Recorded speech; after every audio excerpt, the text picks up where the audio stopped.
Practical এলিটিসিজমের নিপাত অবশ্যই ঘটতে হবে। তারা তাদের মনোজগৎকে চেঞ্জ করতে হবে। এই 24 পরবর্তী বাংলাদেশে এসে 24 পূর্ববর্তী এলিটিসিজমের রাজনীতি যদি তারা করতে চায়, তাহলে এই সিভিলিয়ান, এই ব্লাডি সিভিলিয়ানরাই তাদেরকে প্রত্যাখ্যান করবে। কমিশনের কাছে আমরা দৃষ্টি আকর্ষণ করেছি, আমরা বলেছি যে একটা রুলিং জারি করতে, কিন্তু তারা কোনো রুলিং জারি করেনি। একটা হচ্ছে অনেকটা এরকম যে তারা জাস্ট একটা এড়িয়ে গিয়েছে বিষয়টা।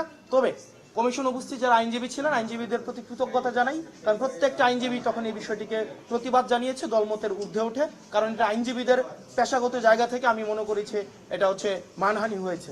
আমরা সেদিনই আপনারা দেখেছেন রিটার্নিং অফিসারের কার্যালয়ে আমরা প্রায় 1 ঘন্টার আমরা হচ্ছে সাবমিশন রেখেছিলাম, এবং সেখানেও কিন্তু আমরা এই বিষয়গুলো নিয়ে বলেছিলাম যে আমরা যদি ল এক্সিস্ট করে তাহলে সেক্ষেত্রে উনি বিভিন্ন সময় ওনার হচ্ছে প্রিভিয়াস হিস্ট্রিও আছে।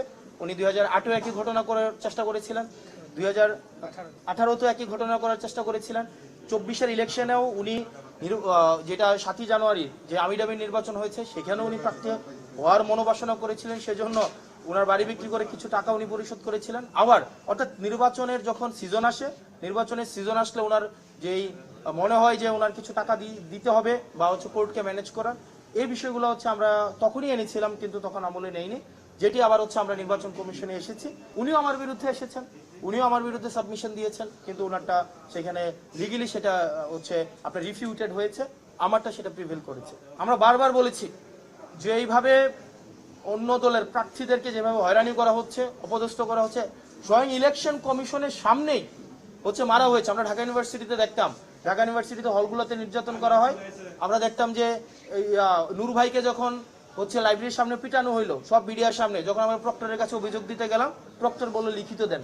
ঠিক একইভাবে আমরা যখন নির্বাচন কমিশনের হচ্ছে দৃষ্টি আকর্ষণ করলাম যে আমাদের একজন প্রার্থীকে এভাবে নির্মমভাবে মধ্যযুগীয় কায়দায় যেভাবে কমিশনের সামনে পিটানো হয়েছে, যার যার এলাকায় যেভাবে ত্রাসের রাজত্ব সৃষ্টি করা হয়েছে, ঠিক একইভাবে অন্য প্রার্থীদের আপনারা কিভাবে নিরাপত্তা নিশ্চিত করবেন?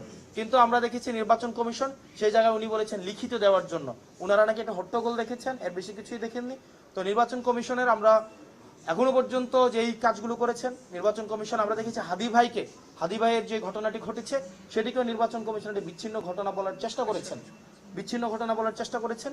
এই বিষয়গুলো যদি তারা স্ট্রিক্টলি অ্যাড্রেস না করেন, লফুলি অ্যাড্রেস না করেন, তাহলে এতদিনের বিভিন্ন ফেসিবাদ বিরোধী রাজনৈতিক দলের গণতন্ত্র উত্তরণের জন্য যে লড়াই সংগ্রাম হয়েছে, একটি ফ্রি ফেয়ার অ্যান্ড পার্টিসিপেটরি ইলেকশনের জন্য যেই ত্যাগ সংগ্রাম, যে গুম খুন হত্যা হয়েছে, নিপীড়ন নির্যাতনের মধ্য দিয়ে বিএনপি জামাত সহ ফেসিবাদ বিরোধী রাজনৈতিক দলের নেতাকর্মীদের যেতে হয়েছে, নির্বাচন কমিশন যদি এই ধরনের ঘটনাগুলোকে স্ট্রিক্টলি অ্যাড্রেস না করে, তাহলে এই ফেসিবাদ বিরোধী লড়াইয়ে যারা রক্ত দিয়েছে তাদের সকলের রক্ত বৃথা যাবে।